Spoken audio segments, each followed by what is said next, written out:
ke ka balo dumuni wa samse ka balo de donc anti balo ko dumuni ke ke ta ke doro dumuni ke doro mai ne amay dumuni ke de pour se ka balo dumuni ke pour que se ka balo maintenant dumuni ani balo da vrai humain parce que bakari ko dumuni be balo be ay explanation du modelo balo o yi généralité sanni akadla mais là gilana ka mo ma kele dumuni suma ya jume suma ya jume wala suma fene sani akagla sani akagla parce que ko balo ko sani akagla suma fene sani akagla par exemple akene afu bebe se ka wele ko suma mais là c'est là mo ni ma yoro ni ma sa ma kele balo yi ayo bamanan ko amandi akadi akatimi akakuna ko ene ka bare kono baral badda bare ka fadro ene ne be jado akatimi akakuna akadi o be ne nga baradi ko wara da ndro akaji gale kono dro akaji gale ko dumuni kadiya dumuni kadiya comment bisingalo la ndu mo ngoni ngas dumuni kadi jisande mo ko dumuni jalo voilà odia aywa amafo ala kana balo de sambulu ami odia ala kana balo de sanga sol ami yo balo fala fa moi ala kana balo fana de sanga so kono okay ko che balo fula yime wala ala kana balo o balo yime mo ngana wala ala kana balo o yi nini kenya ala kana balo de sanga so kono o yi sumay o yi dumuni kuma bala bismillah kuma bi ya fam kuma bi bolo bien ala musa mars kalo kile bisaba san ba flali mu muga ani saba namu tabarakallah mais sungalo kile segi jango nek jate flade ngo awka jate be nek jate be ambe la misala sungalo kile segi ikile ngite ka jate ga ku ane kile ndia bon jate ke ba ka chabu bon ne ban ta fora jo pour kan ngene fliko voilà ma ti fliko parce que je suis seul be ma ti fliko munu te so lu se ga fili mais mon biso du fili fiu bismillah amanda min l'essor faso ka fasira le kodi esora le pumale no anga kenaso konna kan krenkrena cabinet medico munun koni be ko patient koni be de kun konna ka sabu kon ge kunu taru si ko koni be me ka makoroni konke ko yala fere dum be se katige wasa ni secteur ko fole ka se ka ne metalike ka se ka akunya koni nyana bo wasa patient be se ka lafia koni soro oni ngali seben koni tengune no ali bi ani esorbetu no fa mi silsi ale koni konna yira ka foko engagement koni tara nyamo koni fa mi engagement ko fole mta sam biduru bara konna fargolo nyana jeta fanfena la mi kana U23 ko mali koni puissance 3 bara koni ke esora le kala selidu l'indépendant katayme indépendant ale kuma no faminga mi maître Kasum Tapo ale koni la selido ke ka kayani arasbache ale ka la hala fokata se ale ni rozo dumbia fenema ka kayani kiri tigla mogo koni kren ala bamako sigida nanina kiri blu koni olwe la selu kuro koni ta ale ni nyangini kuro koni ta ka nyashi arasbache koni ma ka ira ka foko de kura ko nibe talike femunun konna ko association de malfaiteurs alenika dangareke jamana nyamugo konina Maître Kasum Tapo ale ayira ka fo ko abaro ko nibe kata chugo mina ko nite a kachugo duma ko ni ko kiri ko nibe kata chugo mina ko fere ka ngatike ko onafa bese bela jile ko ni ma indépendant aleka la selido ali biani indépendant beto no confirmer ministre so mi nyashino no malemu no me ko hawluka ko nyana bolima aleni ministre des affaires étrangères olu koni barakelo kon kembe ka kile muka ani nani barabla koni boloda duna nata olula indépendant alibiana beto no konfe ni e chagedambi na bifuma ko otwani ore Nations Unies bolo farado koni ale la selido ka kanyani kani bozokaw bingani wale min koni kera yenno krengrena banga sumara koni na mira koni kera sababu koni ni ma tan ani flaulu koni ni tura ala ko ma ba kili alini kemeshiki olu koni bora usigoro aka keni lahana baliai ko école de keme kononto olu koni fana teka se kata école la ka keni lahana baliai ane pana aleka la selido ali biani ane pana betu no fa ni ede SANI oyi Mali énergie ira ka fo be wa de moko koninga la jedo koni senfe wa ira ka fo ko ko mena de meta ganya shi énergie du Mali ma fo kata seni musaka se fawari milliard binani ani duru ko juru mun ko me edem na fournisseur ruta fan fe la obsega sara choko minna ene pana ale kala selidu juru bulo de agnès le soir de Bamako avec Malino Feminga, Odi Eji Mo Munukanga, Obara Koninke, Bamako, Kuminun Konin Kondanako, Osili Konin Keme, Gelea Koni, Kerenala, Parti Politiku, Oluni Rogonche, Fogatase, Société Civile Fedema. Soir de Bamako, Aleka, La Celido, Alibiani, soir de Bamako, Betou, Nogonfe. Et insécurité alimentaire, Alipsega, Kele, Choko, Mina, Ohukum, Kondana. Reçu aleka la sigde somin koni be Bamako ya ale koni laidu konta ko akon bena balo koni ton ba kele koni di Mali kon ma wasa insécurité alimentaire ale sega kele choko mina soirée Bamako ali biana beto no kon fait ayira ka fo ko sanfe kalanso kon kondana ni oyi enseignement supérieur koni ko oluka lafsal toni o syndicat ulu ayira ka foko jamana nyamogo koni magote olula no gatimna ecosystem koni baro koni continuera te ko avril kalu na to cletan ko gon bena ninjuwa barado koni boluda wasa ufeneka kuma kambe seka la metoko mena so de Bamako aleka la selido ali biana betu no kon fe e la na baliata famfela konna mi ko kangardam ko kera dugu do koni ko o kangarma da kan koni ko wati koni be teme bi hukum konnana mi toluwa le koni la seli kon ke ganye shin jamana nyamugo koni ma kuka fere bela jilen kon ke wasa jamana do olu se ka la kana findi la ka fe choko mina ko suno ko olu kon bina ujo rola so Bamako aleka la seli do alibi ana beto no fe mi Nations Unies ka Conseil de sécurité olu kon keme ka la seli koni ke ka nyashi Sahel jamano koni ma wakati na ecosystem ko la kana balia koni ko do kon be ka fara akan Sahel jamano olu kon nana le républicain ale ko di républicain ale kumara feminka ode arasbachi ale ka tali koni kiri tigla mogo koni nyama kakani ndofrali koni aka nyangilu koni ka ayira ka foko koni nyangira femina zeina kode ko association de malfaiteurs aleni ka dangarike jamana nyamukola aleni fene ka kuma kan koni fo me talike ka nyashi shifu koni fenema ko le hukumu konna akoni nyangina kiri tigla mogo fe ka kayani forota ko simulation d'infraction ko do kon fara la ka nyangini taw kan sisa républicain aleka la selido abla me wala de kuma cha ali no de républicain aleka la selido ali biani républicain betu no kon fe wasa ka seka de ma kon taka nyashi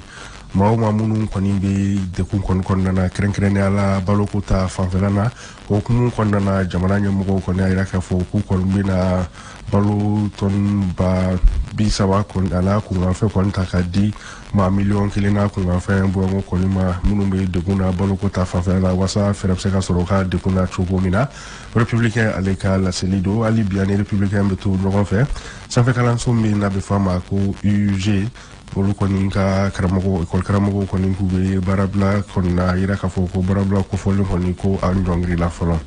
républicain aleka la selido le pays jamana le pays alek mara feminga odi yamogati na iko sisa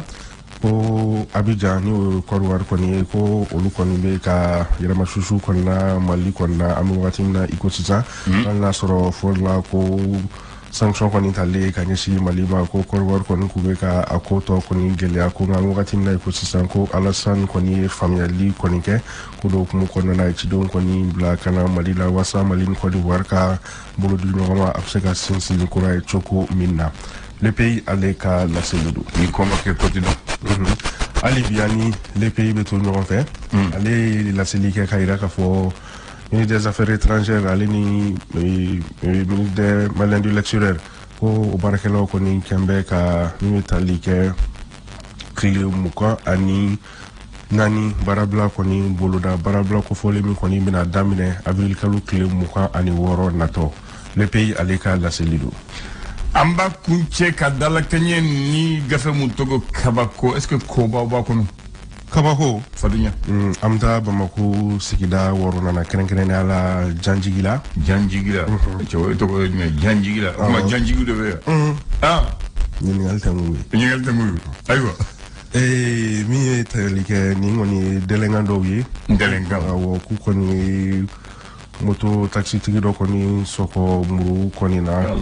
Wasa kase katani aka moto alini aka téléphone portable alini ay baram kon ke o kilo kono na fo ko reseti won tarani o yemu taxi tigi ko fo ko abonena alina yalla kasoro moto re data kawa ko ali biana beto no fe ni hippodrome na awo ko nun kon fene bingan wali kala do yo kon ku ba fe ka moto tigi do ko ninga moto ko ni minala kan trangi awo ku e kisa ko ni chala moto tigi ko ko ni jukina atekela na ko ma kele bingan kala wali ma kele ni oyi ali sangare ali kon minala mo ko fe ninga go su fo ka fa kaba ko wali biana beto no fe nam ni moto freno wali ni saka zone saka ani moto ye sans marala ko san fintigi la ka olu kɔni tɛgɛ kɔni kɛ maa dɔw kɔni na minnu ni olu kɔni ka baara kɔni k'u ye moto soin ale ni saga soin ye ko tɛgɛ kɔni kɛlen la yera k'a fɔ moto segi o kɔni yera u bolo ale ni saga 2 ayiwa o bɛɛ la n'u bɔ ko da u b'u ɲɛ datugu bon u b'u ɲɛ datugu min na madame ni jugement kɛra a bɛ se ka kɛ innocent don ko moto ni saga yer'u bolo aw ne de fɔ i kuma fɔ kuma de fɔ sariya tɛ wa a yer'u bolo kuma mun de bɛ k'ale ko sɛgɛsɛgɛ ko ye o jaabi bɛ juge de bolo n bolo ma dɔ bɔrɔ la n bolo minɛ ne bɔrɔ la u b'u ɲɛ da dogo u b'o explication de di ayi ko n ka fɛn t'a la a y'a sɔrɔ a bolo bɔrɔ sanfɛ a y'a sɔrɔ a bolo bɔrɔ kɔnɔ aya hakili b'a to faamu hali bi ale sababu bɛ sɔrɔ ɲɔgɔn fɛ min ye nin kɛra kalabankorokaw olu fɛ yen nɔ mun kɔni ye maa dɔ ye ale si kɔni bɛ taa san 40 k'ale kɔni kɔnɔ da npogotigi dɔ la min o si bɛ taa san 12 la ale fana sa a balikuto aya a taa fila ɲini kabako ka laseli don ɛni ka jugu kabako ye ayi n bɛ fɛn fɔ aya non nin ye kabako kuma ye nin ko ne ye kabako kuma ye ayiwa i cɛ ni ɲare sɛnɛkɛlaw ka banki b'o dɔn BNDA BNDA ale bɛ Mali la depuis 1981 kɔrɔ bila banki tɛ dɛ bila banki tɛ dɛ kulu mu yamaruya ka sigi ko assemblée constitutive don min na ale yɛrɛ ye mɔgɔ bɛna sɔn k'a fɔ an sɔnna an ka kɛ banki ye o don ye 30 mars 1981 30 mars 1981 voilà bi an bɛ 30 mars 2023 la donc i y'a faamu donc ale ye banki min faso yɛrɛ niyɔrɔ b'a la ok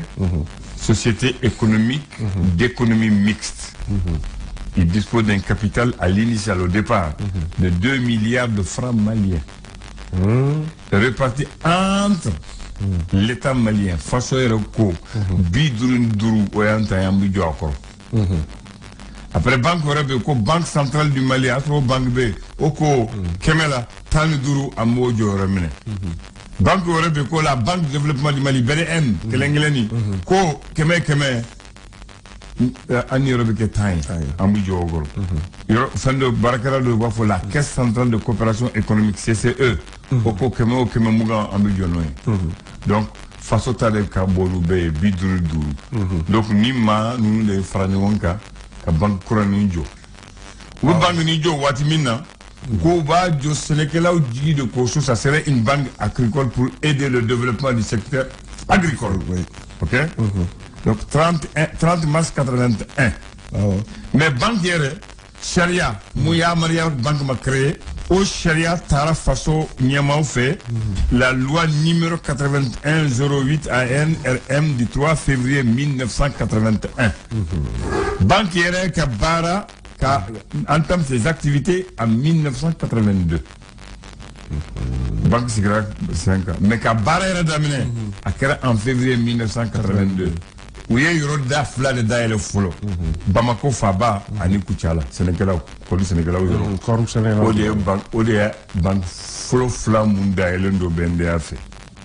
Mais Ambi Bi Yoromina, Yorote Mali Lani Benda Te, Yavamu, Ambi Yoromina Bi, Abi Yoro, Bi Nani, Ani Wolola Malikono, Ani Franci, agence Kalembe, donc Bi Nani, Ani Segi de Boubol. Mogom Barake Bendera Bi, Uluka Djatela, ko 527 personnes. Ko Uluka Waribondo, Swahana, Waribondo, Majiniti Tani Shakeni, Bafakata, Waribon quartier. Agisho, a machine ko, a bisig de Boubolo, Jamana Bekono. Maintenant, au départ, la banque était agricole. Mais en Douati Minna, Banco Banque Barake, pour les rebaquer 6 ans. Il y a pas moi. Ambi Watimina 6 ans. Odo, à même. Janvier Kalo, Atletani Kelen, Samba Muga Animuga ni Sava, Uko Luka Tamashe Ko Okorola, Moba Fegino ko ba fe ka nye kroya ka falen ka ke kroya Kanyada Kuradama. o ye nyada kuradama o yarka o yiribulu yero kala parce que ça ngoni ko yiribulu yero bidala o ye ferredo kala anyema mumba bolo sisa o togo e Mari Keita nubi nyongo ye kale je banki e munde ke sangelen kono tono sorolo ma julde be wori jumene tarayan fe munde bina muma bin au président du conseil d'administration. Oui, avec le directeur Koro, Moussa Alassane Diallo. Voilà, banquier, ou Kasumba, ou Bafo, siège avec Bamako, avenue du Mali, à la CI 2000. Donc, en mot, le faux mobile. Donc, banquier, dit la banque était 80, 90, 2000, 2010, 2020, 2023. Sans Dieu le. Et, bon, c'est